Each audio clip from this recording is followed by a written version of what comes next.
Hello, and welcome to another episode of the William Branham Historical Research Podcast. I'm your host, John Collins, the author and founder of William Branham Historical Research at william-branham.org, and with me I have my co-host and friend, Steve Montgomery, author of The Converging Apostasy and A Quick Outline on Hands-on Eschatology, A Matter of Timing and Agency. Steve, it's good to be back, and I'm really excited for this one. I don't know if you consider this the climax of the past few that we've done, but this episode is diving into the weaponization of mysticism. And that theme fascinates me because I'm talking very much about the weaponization of Christianity in general and some of the politics and some of the different themes that I've talked about. Now we're starting to talk about from other countries towards the United States. So this gets really, really interesting really quick. So very excited to get into this with you. Yeah, great, John. Likewise here. The whole premise I have in my larger book about Converging Apostasy is, of course, just like it says, and since I've identified basically 10 themes where it's like repeated offenses. You know, they keep repeating these ideas from early on, like Valentinus in the 2nd century on up to present. And so I've mostly dealt with the three that we've talked about, which would be some form of perfectionism or elitism, leading to some form of Dominionism, which I know a lot of our listeners understand that, gets into the political realm, and then actually some different stances and different ways to approach the idea of a sacred purge, of feeling the right to be able to do that, weed out the no good guys, and we'll take a hold of the earth and run it the way we want it to. So this is going to be a big jump, but if you bear with it and follow what I'm up to, you'll see some of the ideological imprints on the Nazi Party, on Hitler, actually are still out there, and they haven't been eradicated yet, but they still have a little bit of an influence, sometimes a big influence on the identity movement.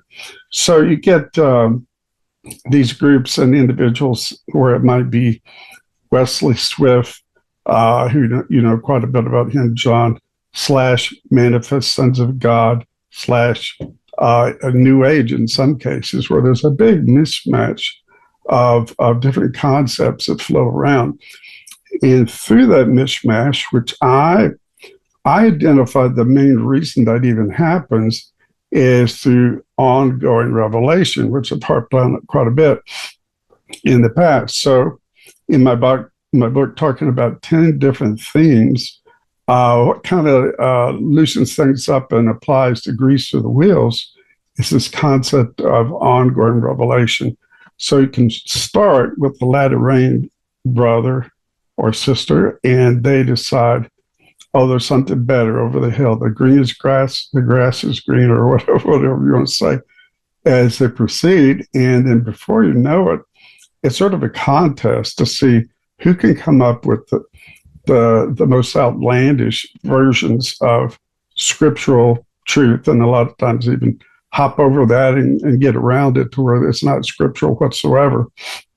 So I'll let the audience know that the sources I used for this kind of idea of today, and by the way, a title I came up with for what we're doing today is From Savitri Devi to the Devil to the NAR. And so, no, I'm not saying that she had a conference with the NAR people and said, okay, look, you got to teach this and this and this, and we'll all be in the same camp. And there's not a direct hard, fast connection between the NAR and this woman, Devi. But you'll see that through several different movements, for example, Christian identity, there's a thread here, a thread there, that some people want to take that big jump over into Devi and what she's up to. Okay, so I'll get into who she is, but first off, I'll let you hear the three sources that are primarily used for this podcast. Okay, so this is by a scholar, and I think we might have briefly mentioned it before. What he writes about, if you weren't up to snuff and knew, what he does, he's truly a scholar, and you have to really put doctor in front of his name, Dr. Nicholas Goodrich Clark. So he was very fascinated with the Third Reich, and what he wrote is highly scholarly, but the title sometimes can make you think, oh boy, here's another conspiracy theorist or something. So the three books that I read, one was called The Black Sun, another was called The Occult Roots of Nazism, which, yes, many sensationalistic kind of writings and movies have been based on that idea. And then another one was called Hitler's Priestess. Okay, that's the focus of today. Savitri Devi, in Nicholas Goodrich Clark's opinion, function as something like a priestess to spreading the many dangerous and blasphemous ideas about Hitler and the relation to the Jews. So, in general comments about this, I would say that any connective tissue of similar teachings and shared sources is what allows for teachings on anti-Semitism and the devil, or the devil reborn, is the way I put it, to exist in seed form from which they may develop, grow, and cross-pollinate. And I know you've used that word also, John. It's quite true that these movements will take a little bit from this side and a little bit from this, and before you know it, you got this horrible, horrible combination.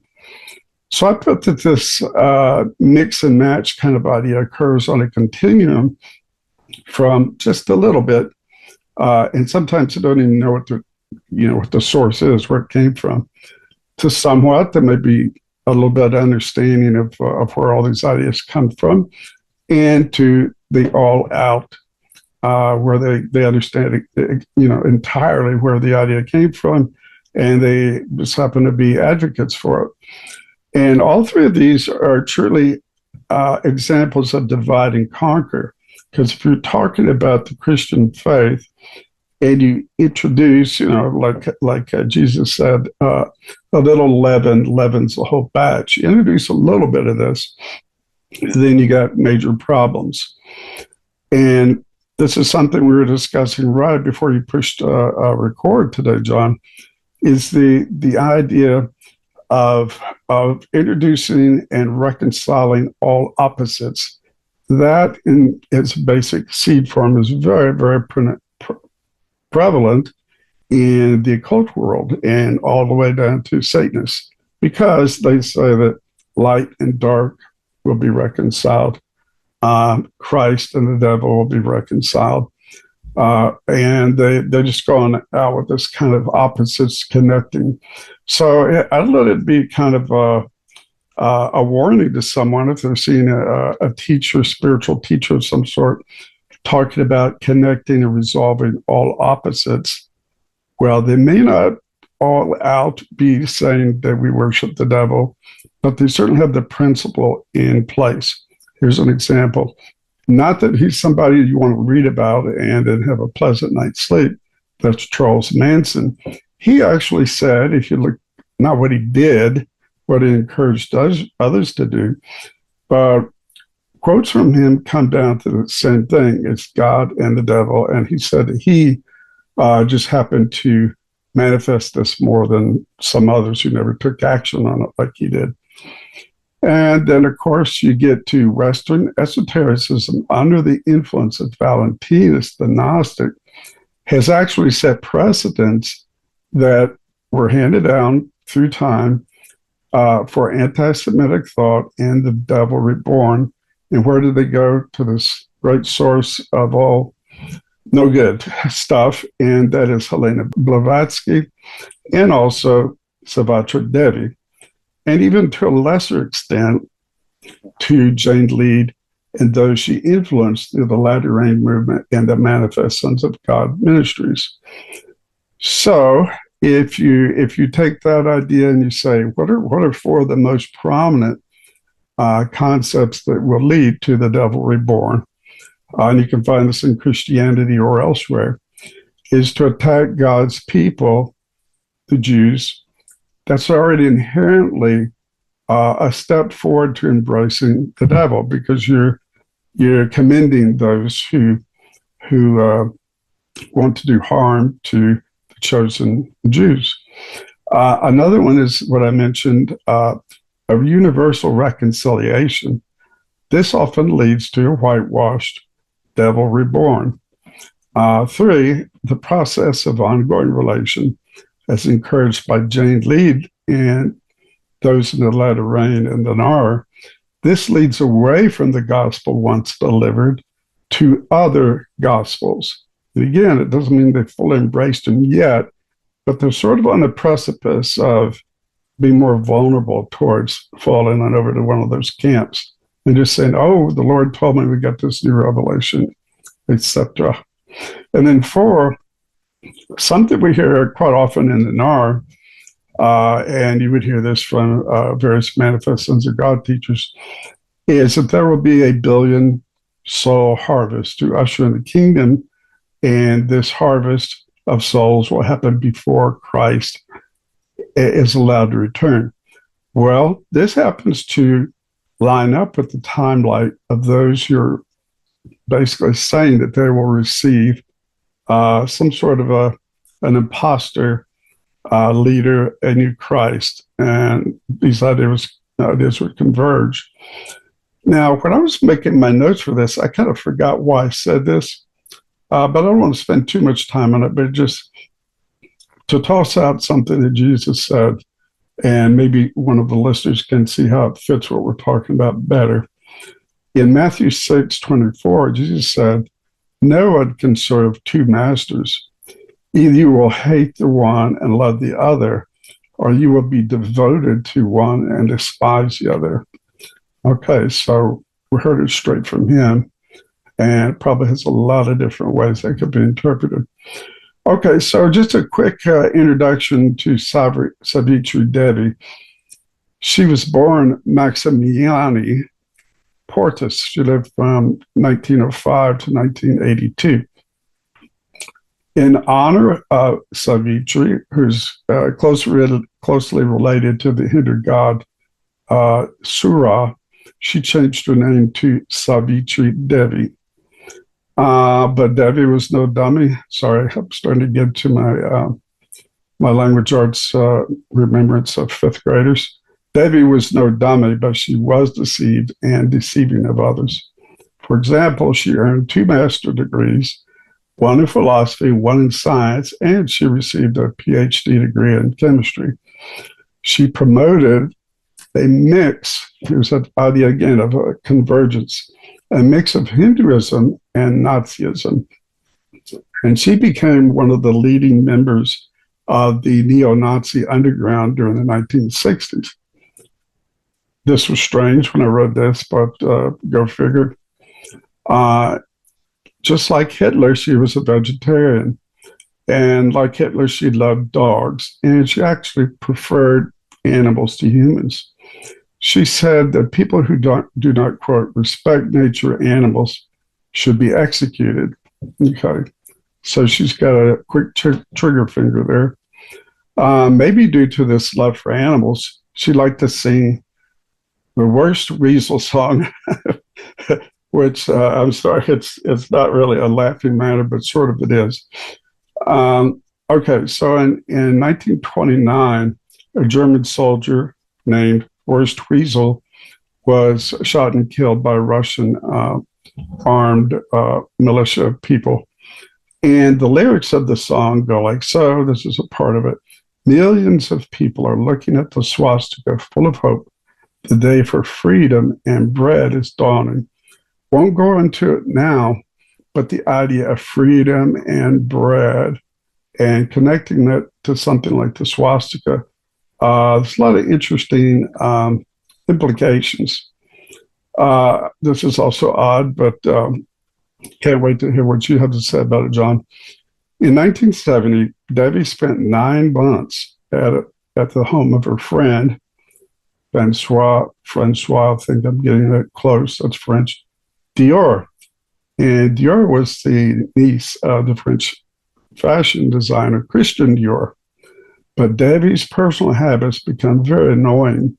She didn't take baths during the 9-month stay, and she insisted on continually chewing garlic. After a while, the two friends could not put up with this anymore, so Devi moved out with a lot of cats and at least one cobra. There's a few things that you mentioned in there that I want to highlight. A few things, actually, that I want to go deeper with. But one of them, you mentioned the phrase cross-pollination, which I've used quite often. A lot of people try to trace the roots of doctrine, and they find it difficult because there aren't linear trees that you can just follow to find where doctrine came from. It's this cross-pollination of ideas. And one of the things that happens whenever there is a cross-pollination, people start to come together around ideologies. And so as a doctrine supports another doctrine and like minds joined in together, then it gets to the point where it turns into a movement and the movement takes form. You mentioned the billion soul harvest, which interestingly, this just came up in a podcast that I was doing a couple of days back.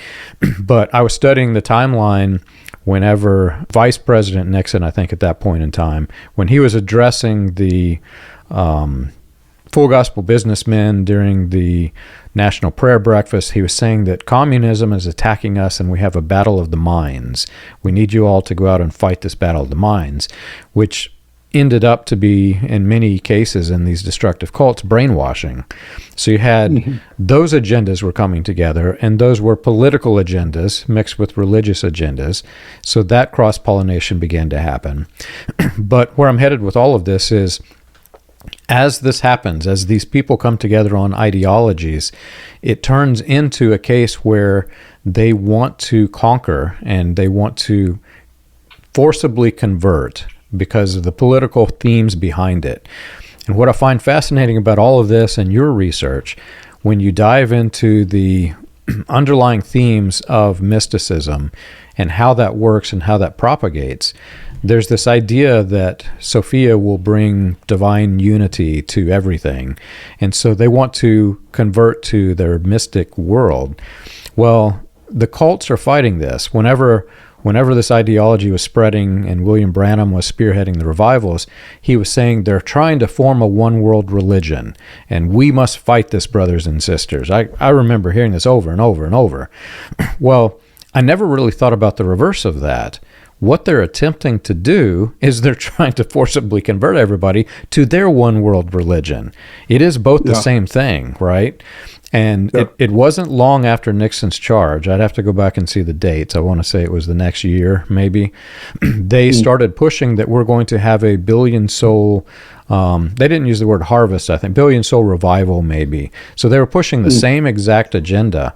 And when you look at the two competing forces, their intent was to create a one religion that conquered the other one. Yeah, John, that's truly amazing, as always. And sort of that contrast that happens with both of us, I know, and with other people doing similar things, is there is a linear path to take, and so was sitting under the teachings of so-and-so. So, okay, well, that's where Sam Fife and Bill Britton got so much of the similar ideas. Britton was getting it straight from Jane Lead, at least a lot of his eschatology. And his close connection with Sam Fife, well, they just kind of breathe the same rarefied air, whatever you want to call it. But yeah, Devi was definitely in on a lot of those kind of things, just from a slightly different angle and a different point in history, a different country. So here for the next part, I just put this as, again, excuses for the alliteration, Devi's Deviant Dogma, because it was definitely, add another D word, it was definitely dogma, and it was definitely deviant. Okay, so she saw Hitler as the ninth avatar, meaning the ninth incarnation of the Hindu god Vishnu. Okay, so one of the concepts comes up with this quite a bit is that when you try to bring out the idea of an eschatology when it comes to esoteric folks, a lot of times say, oh no, they couldn't believe that because they just think, after they die, they'll be reincarnated again. It just keeps going and going and going, recycling souls. And actually, Blavatsky and some of the other major writers, major thinkers, talked about, quote, the final incarnation. And although in the big picture, they might be thinking of a system, they go through all the yugas, Kali Yuga, and all the other ones that they have. The idea of this last culminating incarnation is what they thought Hitler was at that point. Of course, they had to rewrite things, but when they found he didn't quite make it. So here's another kind of deviant idea that Hitler made a, quote, sacrifice for humanity. Yes, disgusting. It sounds like Christ. To lead to the end of the Dark Age, aka the Kali Yuga, under the reign of the Jew. This would then usher in a golden age. So, yeah, you can see how that kind of runs parallel to prophecies we hear through the NAR and others, but with Devi's own touch to it. So, speaking of touch, this was one of her major works, which has been influential in many aspects of what I think of as the Converging Apostasy. In her The Lightning and the Sun, she says that Hitler prophesied in 1928 of the New Order. He said of himself, I am not he, but while nobody else comes forward to prepare the way for him, I do so. Now, people ascribe quotes to people to say whatever. So I don't really know if that's something that can be verified. But it's quite interesting if it is true.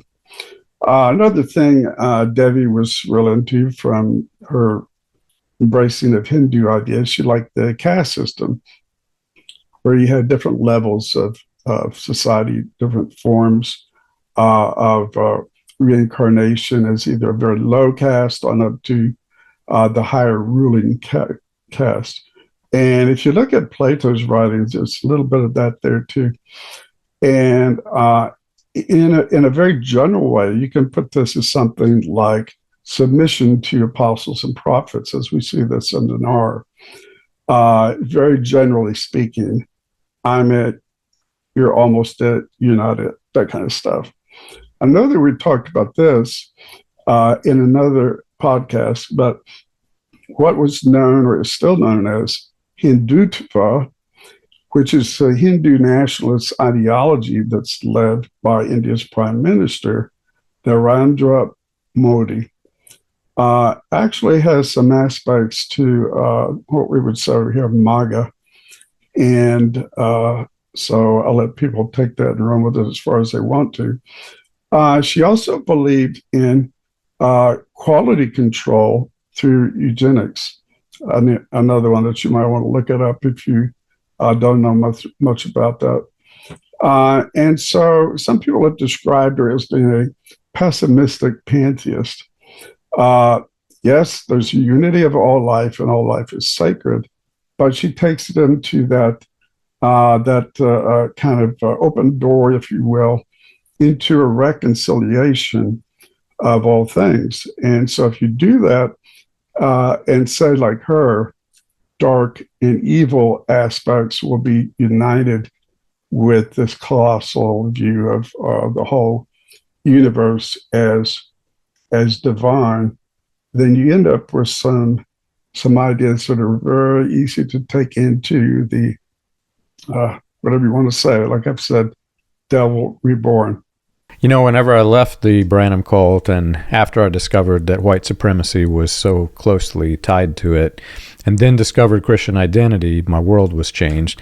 But as I'm studying all of this and I go down these different pathways, one of the pathways that I found was eugenics, which you mentioned. And it's really hard to believe that this was even taught in schools in the United States. It's the idea, for anybody who doesn't know, it's the idea that you can improve the genetic quality of the human population by controlling the reproduction.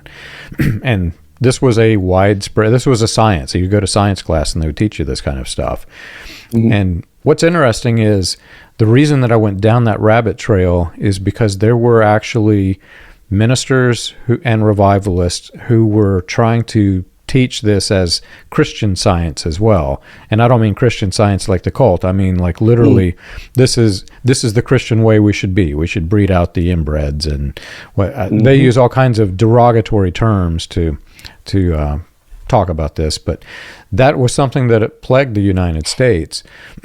To think of what Hitler did, and now you bring that into the aspect of all of this. He's doing much the same thing. And where it gets really, really scary is many of the mind control techniques that Hitler is using are being used by ministers in the United States to try to do the same agendas. Hitler just had more success with them. And I did the study on how Hitler was using the mind control on the people, the different techniques he used. And no, we can't say that we had concentration camps and all of this, but what I can say is ministers were enthralled with the idea that you could control somebody's mind enough to get them to believe your ideology. And good or bad, some of the men who were, and women who were preaching this way, some of them probably did have good agendas, but think about the ones who did not have good agendas. Yeah, that's right. And it reminds me of something that, occasionally we'll have a comment where somebody says, you guys didn't really define that. And I can just say, sorry for past times, sorry for this, and sorry for the future, because there's such huge cans of worms. But as you're speaking about Christian identity, that just comes up right away is not only who did Devi influence, but who influenced her. Okay, so who influenced her is not too hard to follow in some respects, because it's a blend of Gnosticism, Blavatsky's form of theosophy, and traditionalism. And that would get confused quite often. So the quick, easy answer, but there's a lot more to it, is that it's sort of a Plato-based perennial wisdom that supposedly exists in all religions. And if you have the time to pursue it, you could go down the rabbit hole of Alice Bailey as being one that follows a lot of this stuff in the wrong way. Then that brings us to another individual who we know had somewhat influence on Hitler and the Nazis, and that's Friedrich Nietzsche. And Devi said that she was markedly influenced by his Beyond Good and Evil, another work of his called The Will to Power, and another one called, oddly enough, The Antichrist. Now, there's another writing that really had an impact on her by Alfred Rosenberg, and it was called The Myth of the 20th Century. So this is a pseudoscientific book about divine blood and racial purity, and it won't take much thought to see how that worked with the Third Reich. Another one that's generally fits, but you can see how this one is acting itself out through Devi and others, is social Darwinism. If you just Google that, you'll get a lot to learn about. And basically, it's the strong and the ruthless survive. Those who can't quite keep up don't survive. Another person who's quite interesting is and was praised by Steve Bannon. Without the long discussion, he was highly influential on Steve Miller. And that individual's name is Julius Evola. He was an occultist, and he was actually associated with fascist Italy and Nazi Germany. Have you ever wondered how the Pentecostal movement started, or how the progression of modern Pentecostalism transitioned through the latter rain, charismatic, and other fringe movements into the new Apostolic Reformation? You can learn this and more on William Branham Historical Research's website, william-branham.org. On the books page of the website, you can find the compiled research of John Collins, Charles Paisley, Stephen Montgomery, John McKinnon, and others, with links to the paper, audio, and digital versions of each book. You can also find resources and documentation on various people and topics related to those movements. If you want to contribute to the cause, you can support the podcast by clicking the Contribute button at the top. And as always, be sure to like and subscribe to the audio or video version that you're listening to or watching. On behalf of William Branham Historical Research, we want to thank you for your support. Okay, so those are a few other folks that had an impact on Devi, although there was quite a few more. And who did she influence is another interesting area to look at. Well, she provides a doctrinal connective tissue to reach deeper into the world of violent-prone Satanists, of all people, but at the same time to those in Christian identity, the right and potentially to manifest sons of God-based present truth ministries who are in the search of the next deep revelation. She also had an impact on some New Age feminists, on some UFO Nazi groups, and there's more of those than you'd imagine. And then on a person who, I'm quite sure you know about this fellow, William Luther Pierce. And he is author of a racist book or two. The more popular ones were the Turner Diaries, and the other one is Hunter. And these inspired the Oklahoma bomber, in which quite a few people, I don't have it on the tip of my tongue, 130 some odd perished. And then also the January 6th insurrection at the Capitol, where you heard things like hang so-and-so, hang so-and-so. Well, if you were to read these two books, you'd find out it says, the righteous will rise up and be poured upon Washington, D.C., where there will be many people hung who are not going with this proper way to see the world. Another person who's influenced by Devi is the homicidal, that means kill them all, nuke them all, mystical fascist Alexander Dugin. Okay, Dugin is also interesting because he has such a big influence over Putin. So if you have Dugin influencing Putin, and then take that back to the step of Savitri influencing Dugin, you had this really soiled connection, which doesn't bring good to anything. So another thing that I found out about, which I hadn't read much about, but it makes sense, is deep ecology. And it has other names like deep green or the green movement. Not everybody involved in those movements is a fanatic and dangerous, but the ones that had anything to do with Savitri believe the world population must be reduced to more than 100 million. And she felt that this should be done at any means or by any means possible. So that means let the starving starve, let the diseased and old die, and allow for euthanization or to be forcibly removed for the sake of the planet. Another one, it sounds like you're talking about Charles Manson. People get these guys confused.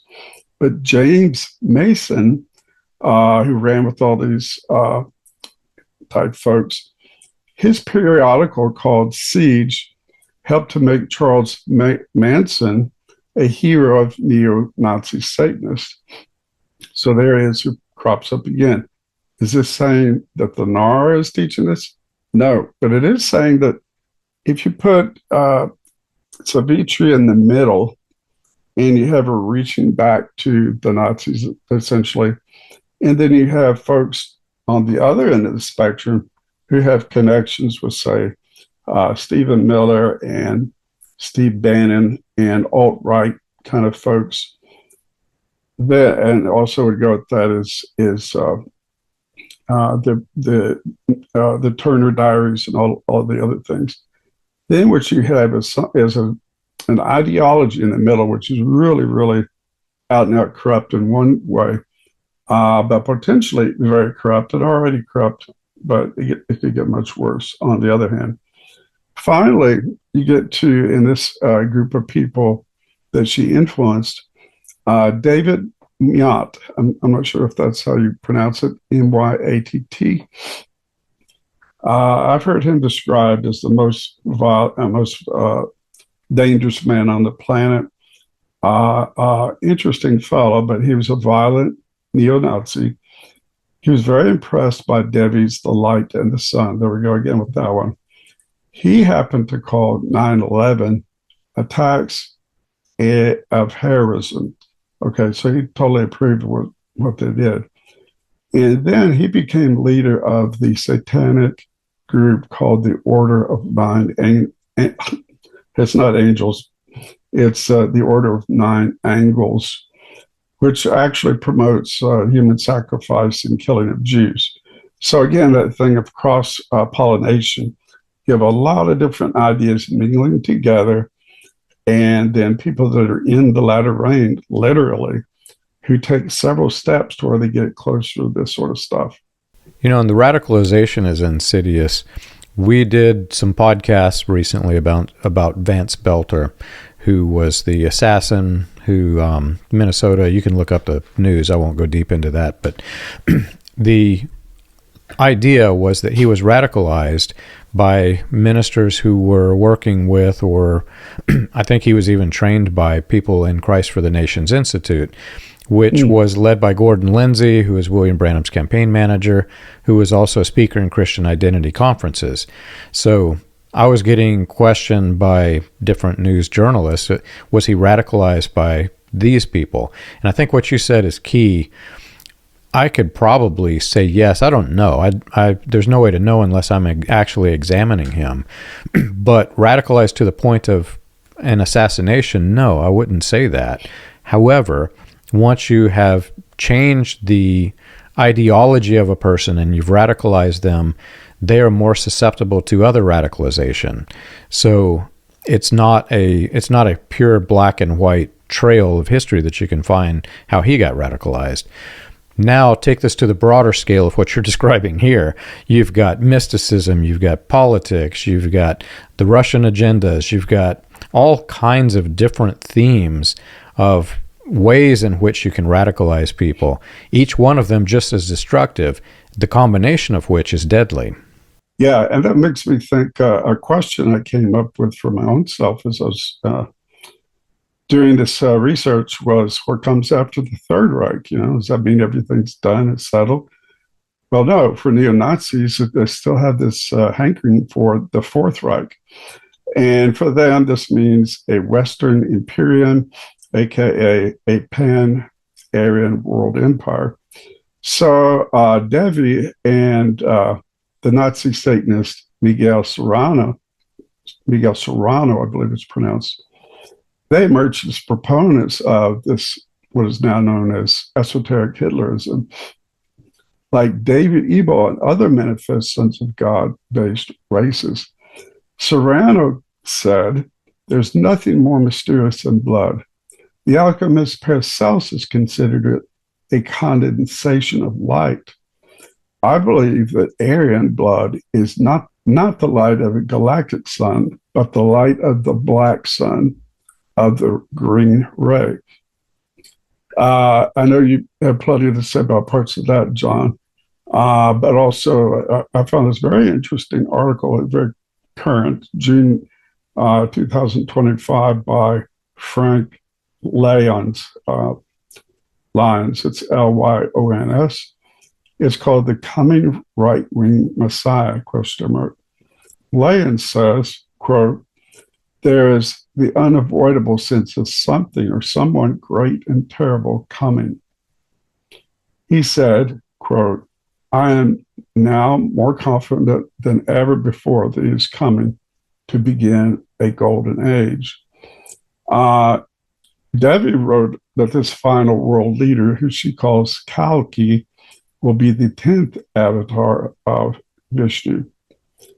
He is equal parts sun and lightning, creator and destroyer. The Satanist, who we already mentioned, Devi Miat's invocation of Vindex as, quote, the Avenger, is inspired by what Devi wrote about Kalki, who comes to destroy non-Aryans. I hate to say it, but every time that you mention the black sun, I keep thinking of the song Black Hole Sun. It's just going through my head all the time. But it's, there's so many things here that my mind, when it gets overwhelmed with things that are evil, I go to my happy place, and my happy place is music. And what you're describing, this is some scary stuff.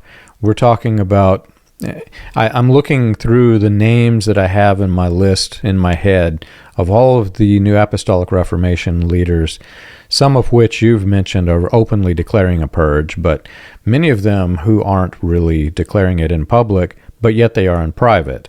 Jed Hartley, who does the podcast with me about IHOP KC, he says things on the podcast that just, my jaw drops to the floor. I can't believe that these are Christian themes. And what it is, these are men and women who are taking political ideologies that are very driven towards purging out any opposition, mixing it with Christianity, and then trying to combine this and say we need to purge the evil from this planet, not realizing, recognizing that they are part of the evil that's on this planet. And it all comes back to the idea, Sophia is supposed to come down and bring this divine unity. There's different ways that this theme comes out in mysticism. Well, if you understand how that works, it's almost a summoning of Sophia. Well, these New Apostolic leaders, it's like a summoning of God instead of looking for Jesus to return. It's something they must do to forcibly call down the power of God. The two are very, very similar, but yet one is using the name Jesus and one is not using the name Jesus. Yeah, that's right. That's why if somebody has the time to actually read the larger book I wrote, they'll see that I've divided it off into a so-called Christian version and a so-called esoteric version.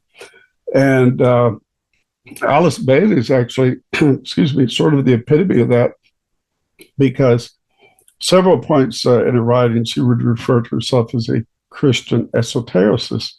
Oh, okay, she's both. Well, no, she's not both. She's only one of those esotericists.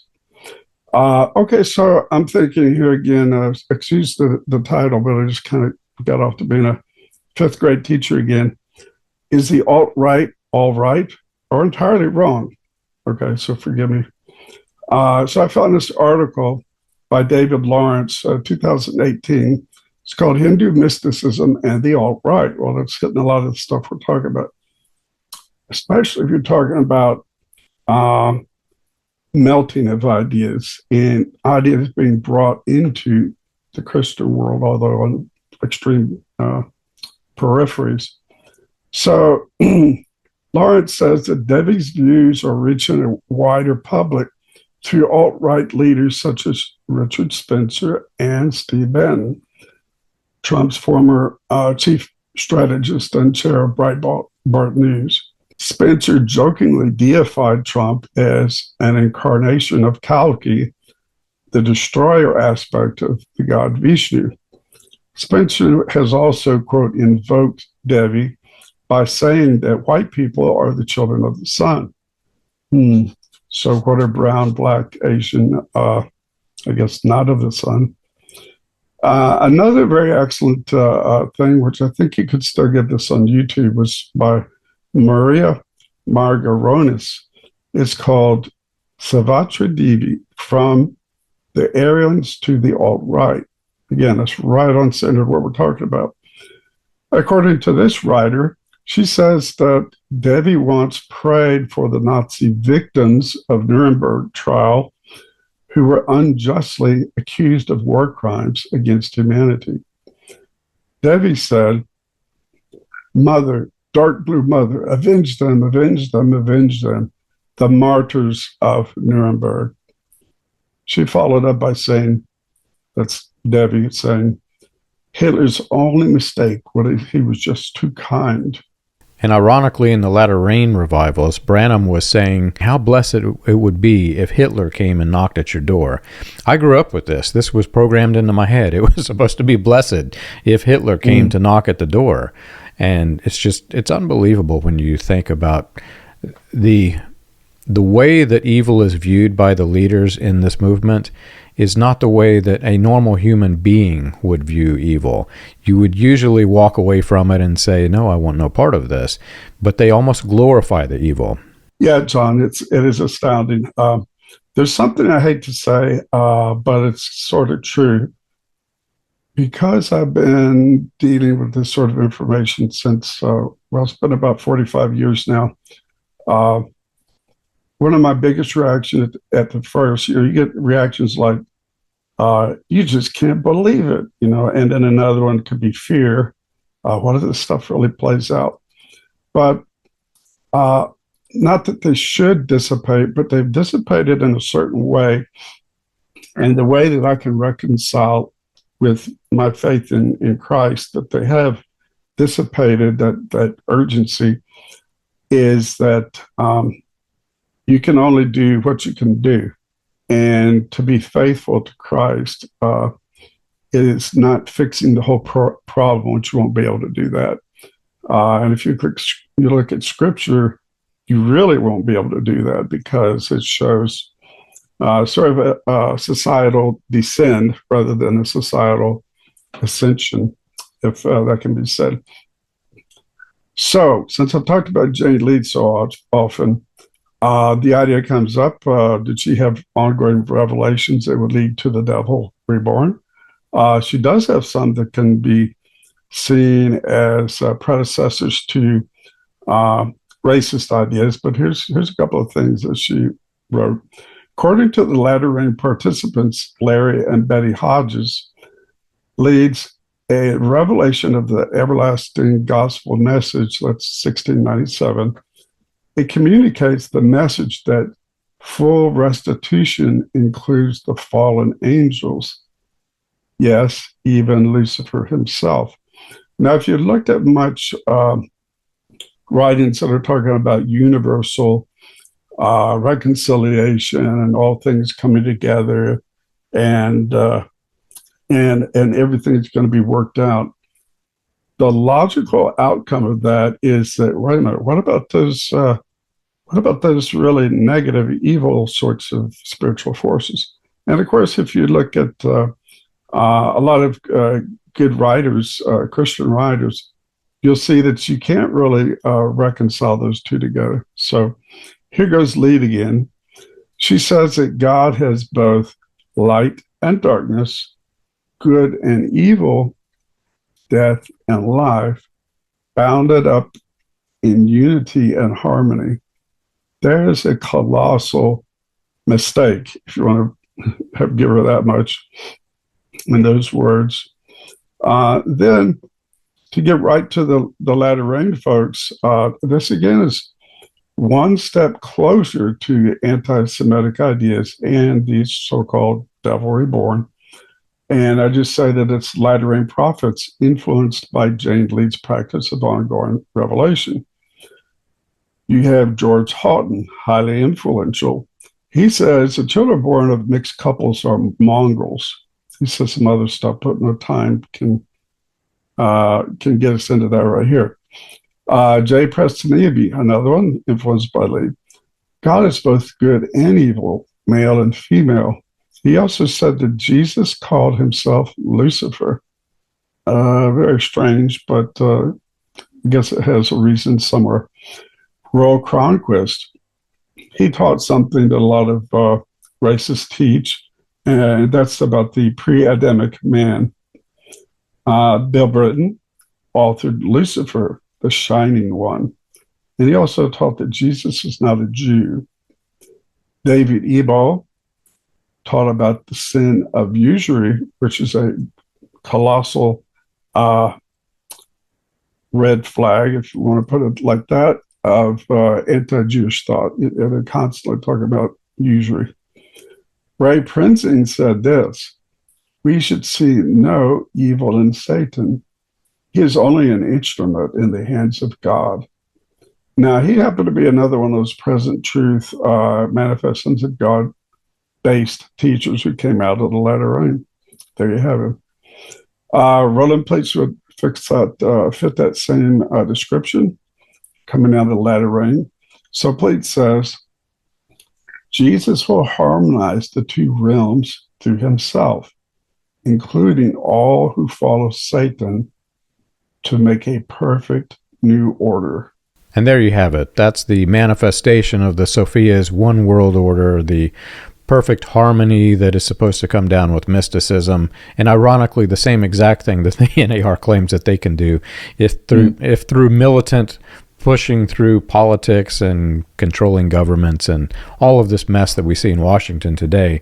The end game is the same. They want the same so-called harmony. And look what it has caused: wars and discrimination and hate riots. This is not a good thing, but each side thinks that they're doing the work of whatever is their god or goddess. Yeah, and that leads me to just kind of sum up, if we can do that, going back to where we began, which is Savitri Devi. Because, again, probably or highly unlikely, likely are you going to run into a NAR person who says, "Oh yeah, I've studied Savitri's stuff. Oh, she's great."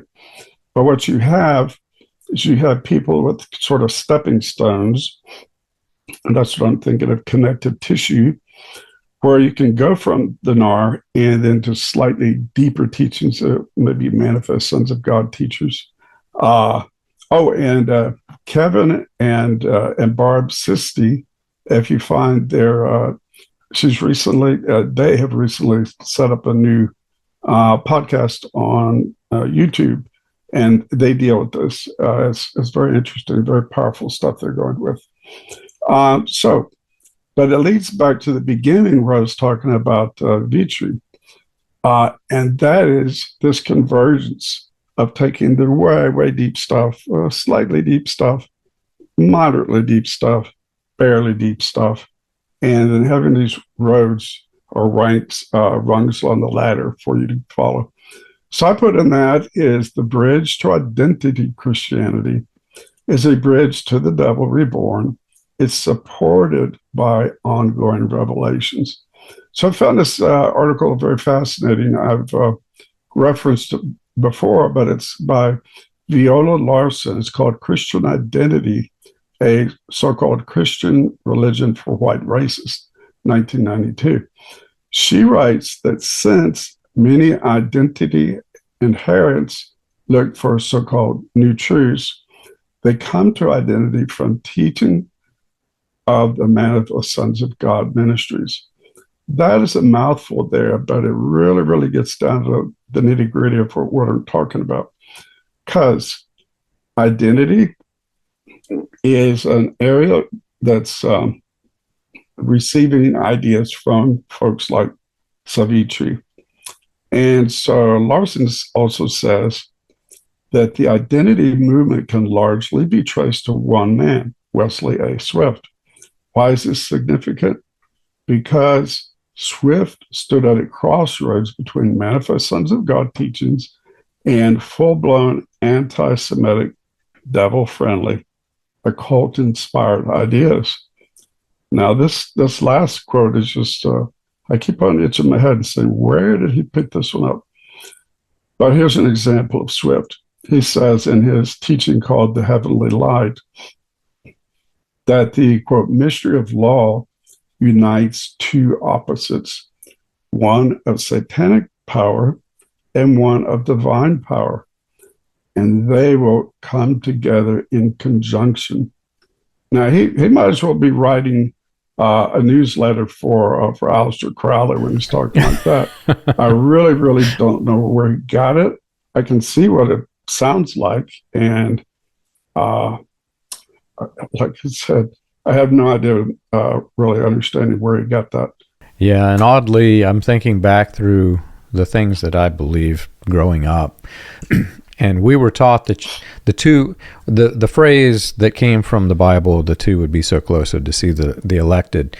We gave far too much power to that side that was supposed to be so close, to the extent that we believed that it would deceive the very elected. And we thought it was real power. It was kingdom power, whatever you want to call it.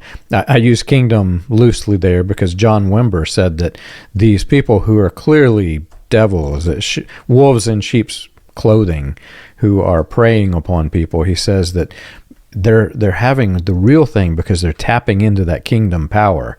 And that's the exact thing we're talking about here. It's the convergence of good and evil.